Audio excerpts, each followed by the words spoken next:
খবরটা যখন আমি প্রথম দেখলাম, আমি সাধারণ মানুষের মতো রিয়্যাক্ট করিনি।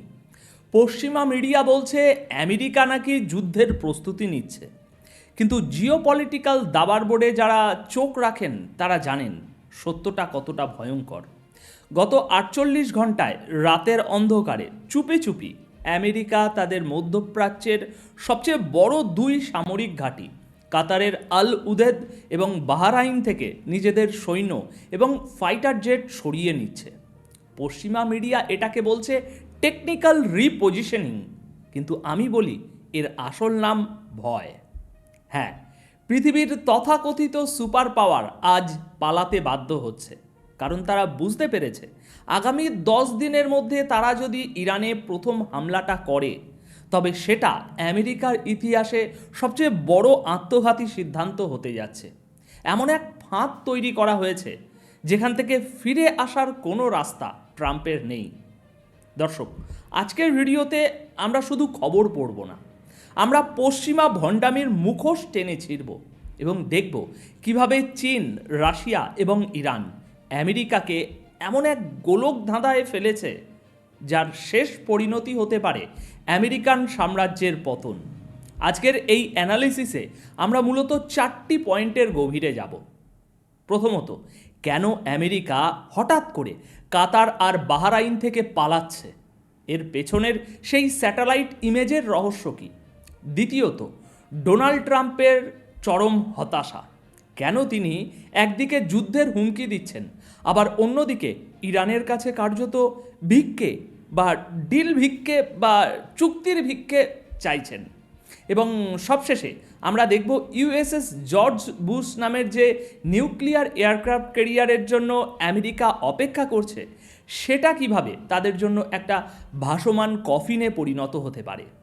আজ 22শে ফেব্রুয়ারি রবিবার দুপুর 2টোয় এই খবর পড়ছি। চলুন শুরু করা যাক আজকের সবচেয়ে বড় খবরটি দিয়ে। দর্শক, গত 9ই ফেব্রুয়ারি থেকে 19শে ফেব্রুয়ারির স্যাটেলাইট ইমেজগুলো যদি আপনারা দেখেন, একটা অদ্ভুত জিনিস খেয়াল করবেন। কাতারের যে আল উদিদ এয়ারবেস, যেখানে 13,000 আমেরিকান সৈন্য থাকে, আর বাহরাইনের ঘাঁটি যেখানে 7,000 সৈন্য থাকে, সেই ঘাঁটিগুলোর রানওয়ে হঠাৎ ফাঁকা হতে শুরু করেছে। মানে রেড স্পটগুলো, মানে ফাইটার জেটগুলো গায়েব হয়ে যাচ্ছে। সেগুলো জর্ডান, সাইপ্রাস বা ইউরোপের দিকে সরিয়ে নেওয়া হচ্ছে। এখন সাধারণ দর্শক ভাববে, ওহো, আমেরিকা মনে হয় অন্য দিক থেকে বড় কোনো হামলার প্ল্যান করছে তাহলে। কিন্তু আপনারা যারা আমার বিশ্লেষণ নিয়মিত দেখেন, আপনারা কি সত্যি মনে করেন আমেরিকা এত সহজে নিজেদের সবচেয়ে বড়, সবচেয়ে সুরক্ষিত ঘাঁটিগুলো খালি করে দিচ্ছে? না, এর পেছনে রয়েছে একটা চরম আতঙ্ক। আমেরিকা খুব ভালো করেই জানে, তারা যদি ইরানের উপর একটা সিঙ্গেল মিসাইলও ফায়ার করে, তবে আয়াতুল্লাহ খামেনি এবং ইরানের আর্মি চিফ আব্দুল রহিম মুসাভির সেই 48 ঘন্টার আলটিমেটাম অ্যাক্টিভ হয়ে যাবে। মধ্যপ্রাচ্যে আমেরিকার 19টি সামরিক ঘাঁটি রয়েছে, আর এই 19টি ঘাঁটি ইরানের হাইপারসনিক এবং ব্যালিস্টিক মিসাইলের একদম নিখুঁত নিশানা, পয়েন্ট ব্ল্যাঙ্ক রেঞ্জের মধ্যে বসে আছে। পশ্চিমা বিশ্ব সবসময় একটা ন্যারেটিভ বিক্রি করে যে আমরা যেখানে যাই আমরাই রাজা, কিন্তু আজ বাস্তবতা হলো তারা এমন একটা শত্রুর মুখোমুখি হয়েছে যারা তাদের চোখের দিকে তাকিয়ে বলছে, তোমরা হামলা করে দেখো, আমরা তোমাদের ঘাঁটিগুলোকে গেরস্থানে পরিণত করব। এবং আমেরিকা সেই ভয়েই পিছিয়ে যাচ্ছে। তবে এখানে একটা বড় প্রশ্ন আসে, আমেরিকা তো এর আগেও অনেক যুদ্ধ করেছে, ইরাকে করেছে, আফগানিস্তানে করেছে, তখন তো তারা এভাবে গুটিয়ে যায়নি ভাই। তাহলে এখন কেন? কি পাল্টেছে সমীকরণে? দর্শক, খেলাটা কিন্তু এখানেই ঘুরে গেছে, এবং এই ঘোরানোর পিছনের কারিগর হলো চীন। খবর বেরিয়েছে আমেরিকার প্রতিটি ফৌজি মুভমেন্ট, প্রতিটি ফাইটার জেটের অবস্থান, তাদের এয়ার ডিফেন্স সিস্টেম কোথায় বসানো হচ্ছে, এর প্রতিটি ডেটা, লাইভ স্যাটেলাইট ইমেজ চীন সরাসরি তুলে দিচ্ছে ইরানের হাতে। মানে কল্পনা করুন ব্যাপারটা, আমেরিকা অন্ধকারে বসে আছে, আর ইরান নাইট ভিশন গগলস পরে তাদের দেখছে। একটা সময় ছিল যখন আমেরিকার স্যাটেলাইট প্রযুক্তি ছিল অপ্রতিরোধ্য। তারা চাইলেই যে কোনো দেশের উপর সারপ্রাইজ অ্যাটাক করতে পারত। কিন্তু আজ চীন তাদের সেই অহংকার মাটিতে মিশিয়ে দিয়েছে। বেইজিংয়ের নির্দেশ একদম পরিষ্কার, আমেরিকাকে এই অঞ্চলে কোনোভাবেই সেটেল হতে দেওয়া যাবে না। চীন জানে এই যুদ্ধে যদি আমেরিকা দুর্বল হয় তবে তাইওয়ান ইস্যুতে আমেরিকার আর কোনো জোর থাকবে না। তাই তারা ইরানকে শুধু লজিস্টিক সাপোর্ট দিচ্ছে না, তারা ইরানকে আমেরিকার ডিজিটাল ম্যাপ ধরিয়ে দিয়েছে।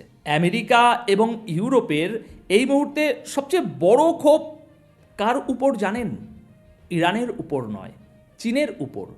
কারণ তারা বুঝতে পারছে তারা একটা ফাঁদে পা দিয়েছে, যেখানে স্নাইপার নিয়ে বসে আছে ইরান আর স্পটার হিসাবে কাজ করছে চীন। আমেরিকান সৈন্যরা যেখানেই যাচ্ছে, যে ঘাঁটিতেই লুকাচ্ছে, পরের দিন সকালেই তারা বুঝতে পারছে ইরানের র্যাডারে তারা লকড ইন হয়ে বসে আছে। এই যে মানসিক যুদ্ধ, সাইকোলজিক্যাল ওয়ারফেয়ার, এখানেই আমেরিকা অর্ধেক যুদ্ধ হেরে বসে আছে। এবার আসুন আমেরিকার অভ্যন্তরীণ রাজনীতির দিকে তাকাই। ডোনাল্ড ট্রাম্প হঠাৎ করে এত অ্যাগ্রেসিভ কেন হয়ে উঠলেন এত অ্যাগ্রেসিভ? কিছুদিন আগেও তো তিনি ডিপ্লোম্যাসি বা কূটনীতির কথা বলছিলেন। তাহলে হঠাৎ করে যে কোনো সময় হামলা হবে এই হুমকি কেন? দেখুন, মেইনস্ট্রিম মিডিয়া বলবে ট্রাম্প খুব শক্তিশালী, কিন্তু আমি আপনাদের এর পেছনের দুর্বলতাটা দেখাচ্ছি। ট্রাম্প এই মুহূর্তে আমেরিকার ভিতরে চরম ফ্রাস্ট্রেশনের মধ্যে রয়েছেন। সুপ্রিম কোর্ট তার ইকোনমিক ট্যারিফ পলিসি আটকে দিয়েছে। মানে ইচ্ছে খুশি মতো যে কোনো দেশের উপরে তিনি ট্যারিফ লাগাচ্ছিলেন না, শুল্ক লাগাচ্ছিলেন না। তো আমেরিকার সুপ্রিম কোর্ট ট্রাম্পের সেই হাত কেটে দিয়েছে। ট্রাম্প চাইলেই এখন নিজের ইচ্ছে খুশি মতো যে কোনো দেশের উপর ট্যারিফ বা শুল্ক চাপাতে পারবে না। যে জজদের তিনি নিজে নিয়োগ দিয়েছিলেন তারাই তার বিরুদ্ধে যাচ্ছে। তার পুরো ইকোনমিক এজেন্ডা ভেস্তে যাচ্ছে। একজন পলিটিশিয়ান যখন দেশের ভিতরে কোণঠাসা হয়ে পড়ে তখন তার মনোযোগ ঘোরানোর জন্য ভাই একটা যুদ্ধ লাগে। ট্রাম্প আন্তর্জাতিক মিডিয়ায় এসে এমন একটা কথা বলেছেন যা প্রমাণ করে আমেরিকা আসলে কতটা ভয়ে আছে। ট্রাম্প বলেছেন ইরান আমাদের এমন একটা অফার দিক যা আমরা রিফিউজ করতে পারবো না। তারা তাদের নিউক্লিয়ার প্রোগ্রাম জিরো করে দিক আর সরকার পরিবর্তন আনুক, তাহলে আমরা হামলা করব না। আপনারা কি বুঝতে পারছেন এটা কিসের লক্ষণ?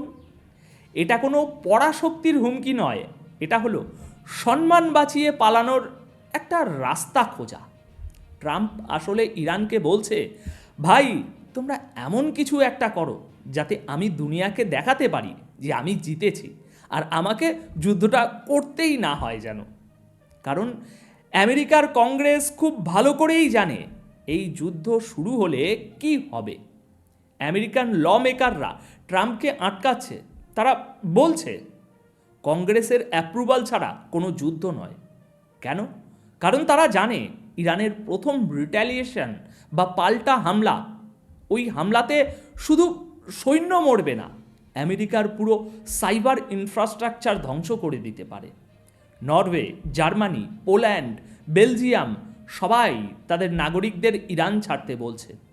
পশ্চিমা বিশ্ব খুব ভালো করেই জানে একবার এই বারুদের স্তূপে আগুন লাগলে মধ্যপ্রাচ্যে আমেরিকার কোনো অস্তিত্বই আর অবশিষ্ট থাকবে না।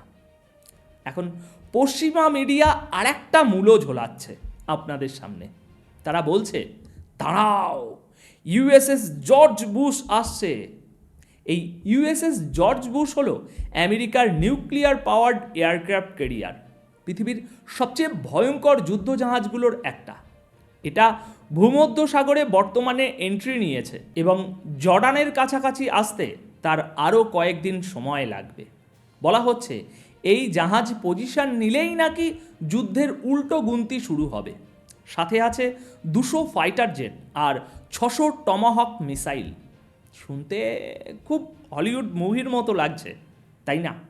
কিন্তু বাস্তব দুনিয়ার জিও পলিটিক্সে হলিউডের স্ক্রিপ্ট চলে না। আমেরিকা এখনও সেই দ্বিতীয় বিশ্বযুদ্ধের বা গালফ ওয়ারের মাইন্ডসেট নিয়ে বসে আছে, যেখানে তারা মনে করে একটা বড় এয়ারক্রাফট ক্যারিয়ার পাঠিয়ে দিলেই ছোট ছোট দেশগুলো ভয়ে কেঁপে উঠবে। কিন্তু ইরান কোনো সাধারণ দেশ নয়। ইরানের হাতে যে অ্যান্টিশিপ ব্যালিস্টিক মিসাইল এবং হাইপারসনিক প্রযুক্তি আছে, তার সামনে এই বিলিয়ন ডলারের এয়ারক্রাফট ক্যারিয়ারগুলো এক একটা বড় বড় সাইজের টার্গেট ছাড়া আর কিছুই নয়। আপনি যত বড় জাহাজ আনবেন, মিসাইল দিয়ে সেটাকে হিট করা ততটাই সহজ। আমেরিকা যদি ভাবে যে তারা তাদের কেরিয়ার থেকে 600 মিসাইল ছুড়বে আর ইরান চুপ করে বসে থাকবে, তবে তারা বোকার স্বর্গে বাস করছে। ইরান প্রথম আঘাতটা এত শক্তভাবে করার প্ল্যান করে রেখেছে, যেটাকে সামরিক ভাষায় বলা হয় ডক্টরিন অফ প্রিপারেশনাল ডিটারেন্স। অর্থাৎ তুমি আমার একটা বিল্ডিং ফেললে আমি তোমার গোটা কেরিয়ার ডুবিয়ে দেব। একবার শুধু একটু ভাবুন, আমেরিকার একটা এয়ারক্রাফট ক্যারিয়ার যদি যদি ভূমধ্য সাগর বা আরব সাগরে আক্রান্ত হয়, আমেরিকার গ্লোবাল হেজিমনি বা বিশ্ব আধিপত্যের অহংকার ওই সাগরের জলেই ডুবে যাবে। আর ঠিক এই ভয়টাই ট্রাম্পকে রাতে ঘুমাতে দিচ্ছে না। আপনারা যারা ভাবছেন এটা শুধু কয়েকটা মিসাইল আর ড্রোন হামলার যুদ্ধ, তাদের আমি একটু বড় ক্যানভাসটা দেখাতে চাই। রাশিয়া, চীন এবং ইরান, এই তিন শক্তি আসলে কি চাইছে? তারা কি শুধু আমেরিকাকে মধ্যপ্রাচ্য থেকে তাড়াতে চাইছে? না, তাদের লক্ষ্য আরও অনেক বড়। তাদের লক্ষ্য আমেরিকার হার্টলাইন পেট্রো ডলার। চীন এবং রাশিয়া এই সুযোগের অপেক্ষাতেই বসে আছে। মধ্যপ্রাচ্যে যদি একটা ফুল স্কেল যুদ্ধ শুরু হয়, প্রথম যে জিনিসটা হবে তা হলো তেলের দাম রকেটের বেগে আকাশে উঠবে, গ্লোবাল সাপ্লাই চেন ভেঙে পড়বে, সোনার দাম আকাশ ছোঁবে, আর আমেরিকার ইকোনমি যা এমনিতেই ইনফ্লেশন আর ঋণের দায়ে জর্জরিত, সেটা তাসের ঘরের মতো তখন ভেঙে পড়তে শুরু করবে। চীন ঠিক এটাই চায়। তারা চায় আমেরিকা এমন একটা যুদ্ধে জড়াক যা তাদের অর্থনীতিকে এমনভাবে পঙ্গু করে দেবে যে 100 বছর উঠতে পারবে না। ঠিক যেমনটা হয়েছিল সোভিয়েত ইউনিয়নের সাথে আফগানিস্তানে। আমেরিকা সোভিয়েত ইউনিয়নকে ভাঙার জন্য যে কৌশল ব্যবহার করেছিল, আজ চীন এবং রাশিয়া সেই একই কৌশল আমেরিকার উপর প্রয়োগ করছে। তারা আমেরিকাকে উস্কে দিচ্ছে বিলিয়ন বিলিয়ন ডলার এই যুদ্ধে পোড়াতে। যেদিন আমেরিকার অর্থনীতি কোল্যাপস করবে, সেদিন চীনের ইউয়ান বা ব্রিক্স কারেন্সি গ্লোবাল লিডার হয়ে উঠবে। আর মুসলিম দেশগুলোর কথা কি বলবো? ট্রাম্প হয়তো সৌদি আরব বা অন্যান্য আরব দেশগুলোকে চাপ দেবে তাদের ঘাঁটি ব্যবহার করতে দেওয়ার জন্য, কিন্তু আরব দেশগুলোও এখন গ্লোবাল শিফট বুঝতে পারছে। তারা সরাসরি আমেরিকাকে না করে দিয়েছে, সে তো আপনারা জানেন। তারা জানে আমেরিকার দিন শেষ হয়ে আসছে, ডুবন্ত নৌকায় কেউ পা রাখতে চায় না। সুতরাং দর্শক, সব সমীকরণ মিলিয়ে আমরা ঠিক এমন একটা সন্ধিক্ষণে দাঁড়িয়ে আছি যা বলতে পারেন আগামী 100 বছরের ইতিহাস লিখতে যাচ্ছে। আমেরিকা যদি হামলা করে, তবে তারা এমন এক যুদ্ধে জড়াবে যেখান থেকে জেতার কোনো সুযোগ তাদের নেই।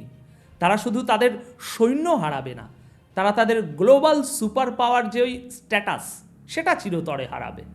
আর যদি তারা হামলা না করে চুপচাপ পিছিয়ে যায়, তাহলেও প্রমাণ হয়ে যাবে যে আমেরিকার হুমকিতে এখন আর কেউ ভয় পায় না। মানে দুদিক থেকেই চেকমেট। পশ্চিমা মিডিয়া যতই প্রপাগ্যান্ডা ছড়াক, সত্য হলো আমেরিকা আজ ফাঁদে পড়েছে। তারা নিজেদের পাতা জালেই আজ আটকে গেছে। অহংকার আর ভণ্ডামির পতন কিছুটা এভাবেই হয়। এখন আপনারা কি মনে করেন, ট্রাম্প কি সত্যি এই আত্মঘাতী হামলা করার সাহস দেখাবেন, নাকি রাতের অন্ধকারে যেভাবে বর্তমানে এখন সেনা সরিয়ে নিচ্ছেন, সেভাবেই একদিন পুরো মধ্যপ্রাচ্য থেকে লেজ গুটিয়ে পালাবেন? আপনাদের মতামত অবশ্যই কমেন্ট সেকশানে জানাবেন। আপাতত এই পর্যন্তই। খুব শীঘ্রই দেখা হবে নতুন কোনো বিশ্লেষণ নিয়ে। ভালো থাকবেন, সতর্ক থাকবেন। ধন্যবাদ আপনাদের সকলকে।